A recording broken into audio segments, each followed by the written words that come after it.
श्री सच्चिदानंद सद्गुरु साईनाथ महाराज की जय। श्री साई सत्सरिदम मोटोवे 1964 ஆண்டு முதல் கோயம்புத்தூர் ஸ்ரீ நாகசாயி மந்திருக்கு அடிக்கடி செல்லும் பாக்கியம் பெற்றிருந்தேன். ஷிரடி சாய்பாபா அவர்களின் வாழ்க்கை சரித்திரத்தை அறிய விழைந்தேன். அப்போது அங்கு இருந்த திரு A.V.K. சாய் அவர்களிடமிருந்து ஸ்ரீ சாயி சத்சரிதம் என்னும் நூலின் ஆங்கில பதிப்பை வாங்கி படித்தேன். ஸ்ரீ சாயி சத்சரிதத்துக்கு என உரிய தனி சிறப்புகள்: ஒன்று, சத்சரிதம் பாபா இவ்வுலகத்தில் வாழ்ந்திருந்த போதே அவரால் ஆசீர்வாதம் செய்யப்பட்டு திரு ஹேமாத் பந்த் அவர்களால் எழுதப்பட்டது. இரண்டு, இந்நூலை குறித்த பின் ஆசாரம், அன்பு, நம்பிக்கையுடன் எவர் ஒருவர் ஒரு வாரத்தில் படித்து முடிக்கிறார்களோ அவர்களுடைய கேடுகள் அழிக்கப்படும் என்று கூறப்படுகிறது. இந்நூலை படிப்பதால் என்னென்ன நலன்கள் கிடைக்கும் என்பதை பிற் சேர்க்கையில் காணலாம். கிறிஸ்தவர்களுக்கு பைபிளும், முகமதியர்களுக்கு குரானும், சைவர்களுக்கு தேவாரமும் திருவாசகமும், வைணவர்களுக்கு திவ்ய பிரபந்தமும் எவ்வாறு உயர்ந்ததாக கருதப்படுகிறதோ அவ்வளவு முக்கியம் வாய்ந்தவர்களாக ஷிரடி சாயி பக்தர்களுக்கு ஸ்ரீ சாயி சத்சரிதம் கருதப்படுகிறது. பின்னர் இந்நூல் இருந்துகாரும் தமிழ் மொழியில் வெளிவராத அறிந்து அதை நான் தமிழில் மொழிபெயர்க்க விரும்பினேன். இது குறித்து 1966 ஆண்டில் ஷிரடி சமஸ்தானத்திற்கு எழுதி கேட்டேன். அப்போது இருந்த கோர்ட் ரிசீவர் திரு B.G. ஃபோர்ட்னில் அவர்கள் என்னை ஊக்குவிக்கும் முகமாக பதில் எழுதினார். தொடர்ந்து பல கடித போக்குவரத்துகளுக்கு பின்னர் 1968 ஆண்டில் பம்பாய் ஹானரி சிட்டி சிவில் கோர்ட்டால் நான் தமிழில் சத்சரிதத்தை பதிப்பதை அங்கீகரிப்பதாக அப்போதைய ரிசீவர் திரு D.D. பதங்கர் அவர்கள் மூலம் எனக்கு தெரிவித்தனர். பல்வேறு காரணங்களால் இந்நூலை அப்போதே வெளியிட இயலவில்லை. இது குறித்து மீண்டும் சமஸ்தானத்திற்கு ஜூன் 1980 எழுதி மிஸ்டர் K.H. கக்ரே அவர்களின் செயல்முறை திட்டப்படி மீண்டும் இந்நூலை வெளியிடும் முயற்சியில் தொடர்ந்து ஈடுபட்டு வெற்றி பெற்றேன். ஷிரடி சாய்பாபாவின் மகத்தான கருணையும் ஆசியுமே இப்புத்தகத்தை நன்முறையில் வெளியிடும் என் முயற்சியை சிறப்புரை ஈடேற்றி வைத்தது. எனது முயற்சியில் முன்னர் என்னை ஊக்குவித்த எனது தாயார் காலம் சென்ற வேதாம்பாள் அவர்களை மரியாதையுடன் நினைவு கூறுகிறேன். தற்போது என்னை ஊக்குவித்துக் கொண்டும் உறுதுணை புரிந்து கொண்டும் இருக்கும் என் தந்தையர் திரு ஆர் சொக்கலிங்கம் அவர்களுக்கும், என் தமையனார் திரு சி முத்தையா MSc அவர்களுக்கும் எனது நன்றியை தெரிவித்துக் கொள்கிறேன். இந்நூலை நல்ல முறையில் அச்சேற்றி அழகான நூலாக உருவாக்கி வழங்கிய புதுக்கோட்டை மிஸ்ஸஸ் சர்மா சானிட்டோரியம் அச்சகத்தினருக்கும் எனது நன்றியை தெரிவித்துக் கொள்கிறேன். இறுதியாக இந்நூலை படிப்பதற்கு ஒப்புதல் வழங்கிய ஸ்ரீ சாய் சமஸ்தானத்துக்கும் எனது மொழிபெயர்ப்பு புத்தக உருவில் வெளிவர தக்க முயற்சிகளை உடனே எடுத்த தற்போதைய சமஸ்தான ரிசீவர் திரு K.H. கக்ரே அவர்களுக்கும் என் மனவார்ந்த நன்றியை தெரிவித்துக் கொள்கிறேன்.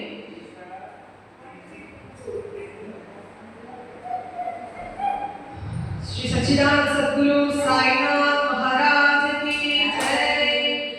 அத்தியாயம் 1. நமஸ்காரங்கள். பாபா கோதுமை மாவு அரைத்த நிகழ்ச்சியும் அதன் தத்துவ உட்கருத்தும். புராதனமானதும் மிக்க மரியாதை உள்ளதுமான வழக்கத்தின்படி ஹேமாத் பந்த் இந்த சாய் சத்சரிதத்தை பல்வேறு நமஸ்காரங்களோடு எழுத ஆரம்பிக்கிறார்.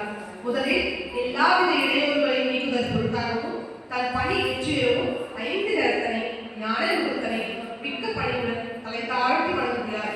ஸ்ரீ ஷிரடி சாயியே கணபதி என்றும் கூறுகிறார். பின்னர் தம் மனதிலே உதித்த எண்ணங்களை உயர்த்தி உணர்வூட்ட தம் தாய் சரஸ்வதியை நமஸ்கரிக்கின்றார். ஸ்ரீ சாயி அறிவின் தெய்வமே என்றும் அவரே தன் வாழ்க்கை கீதத்தை அழகுடன் பாடுகிறார் என்றும் கூறுகிறார்.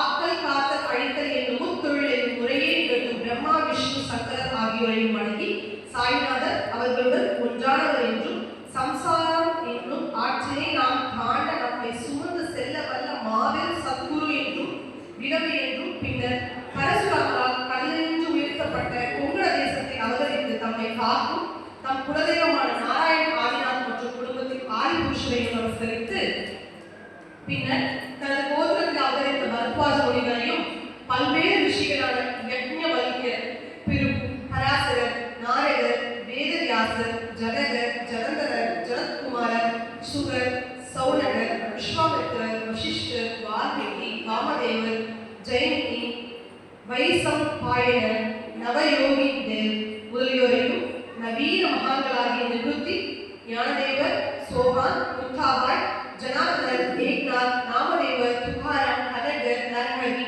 முதலானோரையும் பணிந்து தலைவணங்கி பிறகு தனது தாத்தாவான சதாசிவரையும் தகப்பனாரான ரகுநாதரையும் தம் இளம் வயதில் மறைந்த அன்னை மற்றும் அவரை வளர்த்த அத்தை அன்பிற்குரிய அண்ணன் ஆகியோரையும் வணங்கி பின்னர் படிப்பவர்களை வணங்கி தமது படிப்பு முழு அன்பையும் சிறையாத கவனத்தையும் கொடுத்தவர்கள் வேண்டிக் கொண்டு கடைசியாக தனது ஒரே அடைக்கலம் பிரம்மமே பொருள் அனைத்து மாய தோற்றம் என்று தனக்கு உணர்விக்கின்ற ஸ்ரீ தத்தாத்திரேயரை அவதாரமான ஸ்ரீ சத்குரு சாய்பாபா அவர்களை நமஸ்கரித்து அங்கனமே எம்பெருமான் பதியும் எல்லா ஜீவராசிகளையும் வணங்கி துதிக்கின்றார்.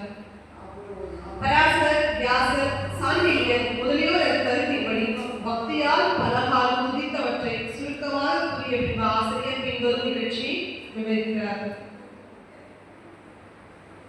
1910ஆம் ஆண்டிற்கு பின் எப்போதோ ஒரு நாள் நல்ல காலை நேரத்தில் மசூதிக்கு சாய்பாபாவை தரிசிப்பதற்காக சென்றிருந்தேன்.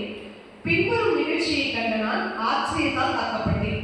தமது முகம் வாய் மற்றும் கழுவிய பின்னர் சாய்பாபா கோதுமை மாவு அரைக்க தயார்படுவதில் நுழைந்தார். ஒரு சாக்கை தலையில் விரித்து அதன் மேல் திருக்கையை வைத்தார். பின்பு முரத்தில் கொஞ்சம் கோதுமையை எடுத்து தம் பத்னியின் கைகளை மடக்கி விட்டுக் கொண்டு கையளவு கோதுமையை திருக்கை குழியில் இட்டார். திருக்கையை சுற்றி கோதுமையை அரைக்க தொடங்கினார். பிச்சை எடுத்து வாழ்ந்து எவ்வித உடமையும் சேமிப்பும் அற்ற இவர் கோதுமை மாவு அரைக்க வேண்டிய அவசியம் என்றவாறு நினைத்தேன். அங்கு வந்து சிலரும் அவ்வாறு எண்ணினார்கள். ஆயின் ஒருவருக்கும் பாபா என்ன செய்கிறார் என்று கேட்க துணிவு வரவில்லை. பாபா மாவரைக்கும் இச்செய்தி உடனே கிராமத்தில் பரவி ஆண்களும் பெண்களும் பாபாவின் செய்தியை காண பெருந்திரளாக மசூதிக்கு வந்தனர். கூட்டத்தில் இருந்த தைரியம் உள்ள 4 பெண்மணிகள் வள்ளியை நுழைந்து பாபாவை ஒருபுறம் ஒதுக்கிவிட்டு திருக்கையின் கைப்பிடியை பற்றி பாபாவின் லீலைகளை பாடியவாறு மாவரைக்க தொடங்கினார். முதலில் பாபா கடும் கோபம் அடைந்தார். ஆயின் அந்த பெண்மணிகளின் அன்பையும் பக்தியையும் கண்டு மிக்க சந்தோஷம் அடைந்து புன்னகை புரியலானார். அவர்கள் அவ்வாறு அழைத்துக் கொண்டிருக்கையில் பாபாவுக்கு வீடோ பிள்ளைகளோ அன்றி அவரை கவனிக்க யாருமே இல்லையாகவும் அவர் பிச்சை எடுத்து வாழாதாகவும் அவருக்கு ரொட்டி செய்ய கோதுமை மாவு தேவையிருக்கவில்லை. எனவே இவ்வளவு அதிகமான மாவை என்ன செய்வார்? ஒருவேளை பாபா அன்பாயிருக்கும் காரணத்தால் இம்மாவை நமக்கு பகிர்ந்து கொடுத்து விடுவார் என்றவாறு எண்ணமிட்டபடி பாடியவாறே அரைத்து முடித்து திருக்கையை ஓரத்தில் நகர்த்திவிட்டு கோதுமை மாவை 4 பிரிவாக பிரித்து ஆளுக்கு ஒவ்வொரு பகுதியாக எடுத்துக்கொண்டு தொடங்கினார்கள். இதுவரை அமைதியாகவும் அடக்கமாகவும் இருந்த பாபா கோபம் அடைந்து, பெண்களே, உங்களுக்கு பைத்தியம் பிடித்து விட்டதா? யாருடைய அப்பன் வீட்டு பொருளை இவ்வாறு அபகரிக்கிறீர்கள்? நீங்கள் தடங்களின்றி மாவை எடுத்துச் செல்வதற்கு நான் முன்னம் உங்களிடம் கடன்பட்டு இருக்கிறேனா என்ன? தயவு செய்து இப்போது இதை செய்யுங்கள். இம்மாவை எடுத்துச் சென்று கிராம எல்லைகளில் கொட்டிவிட்டு வாருங்கள் என்றார். இதை கேட்ட பின் அவர்கள் வெட்கமடைந்து தமக்குள் ஏதோ முழுமுழுத்துக் கொண்டு கிராம எல்லைக்குள் சென்று பாபா குறிப்பிட்டபடி அங்கே மாவை பரப்பிவிட்டார்கள். பாபா செய்த இவர்கள் எல்லாம் என்னவென்று ஷிரடி மக்களை வினவினேன். காலரா நோய் கிராமத்தில் பரவி கொண்டிருப்பதாகவும் இது அதையே எதிர்க்க பாபாவின் பரிகாரமும் என்றும் கூறினர். கோதுமை அரைக்கப்படவில்லை, காலராவே அரைக்கப்பட்டு கிராமத்திற்கு வெளியில் கொட்டப்பட்டது. இந்நிகழ்ச்சியின் பின்னர் காலரா மறைந்து கிராம மக்கள் மகிழ்ச்சியுற்றனர். நானும் இவற்றையெல்லாம் அறிந்து கொண்டதில் மிக்க மகிழ்ச்சி அடைந்தேன். ஆனால் அதே சமயம் எனக்கு ஆச்சரியம் விளைந்தது. காலராவுக்கும் கோதுமை மாவுக்கும் பூவிலகில் உள்ள ஒற்றுமை யாது? சாதாரணமாக அவைகளுக்கு உள்ள உறவு என்ன? அவை இரண்டையும் எங்கால் இணைக்க முடியும்? இந்நிகழ்ச்சி விவரிக்க இயலாததாக இருக்கிறது. நான் இதை பற்றி சிறிது எழுதி என் மனம் நிறைவடையும் வரை பாபாவின் இனிக்கும் இலைகளை பாடுவேன். இந்த இலையை பற்றி இவ்வாறாக எண்ணமிட்ட பின் என் உள்ள மகிழ்ச்சியால் நிறைந்தது. இங்கனம் நான் பாபாவின் வாழ்க்கை வரலாறான சச்சரித்தை எழுத உணர்ச்சியூட்டப்பட்டேன். பாபாவின் அருளுடன் ஆசியுடனும் இப்படி வெற்றிகரமாக நிறைவேற்றப்பட்டது என்பதை நாம் அறிவோம். மாவரைத்ததன் தத்துவ உட்கருத்து. ஷிரடி மக்களின் நிகழ்ச்சியை ஒட்டி அமைந்த காரணத்தை தவிர